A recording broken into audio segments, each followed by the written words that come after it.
Hey everybody, Max Rich here.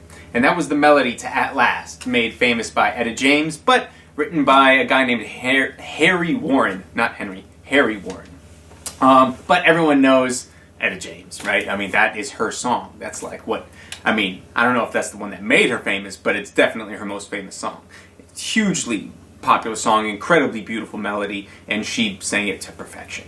And today what we're going to talk about, I'm going to show you the whole thing, basically. The chord structure for the entire song, which has some very jazzy chords and some very intricate chords, you know. So I want to preface this by saying if you are unfamiliar with sort of more extended chords, meaning like if you don't know what a D minor 7 is, or, you know, maybe like a 7 sharp 9. If you've never heard of any type of chord like this, like if I say C7 sharp 9, you have no idea what that is. You don't know what a C7 is, that's fine. But before you start this lesson, I want you to take a second and check out some of our other lessons that kind of go through 7th chords and a little more chord structure, because we're not going to have time to break down every note and every single chord. This is sort of a slightly more advanced lesson for those who are aware of what 7th chords are: major 7, minor 7, dominant 7.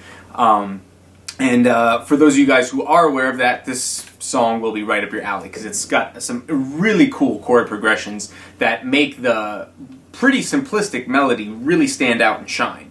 And that's like a key tenet of jazz, is that the melodies in jazz are usually not so complex. It's the harmony underneath it that's usually complex, and that's where you get all the richness and really sort of like that jazz sound is from the harmonic structure underneath.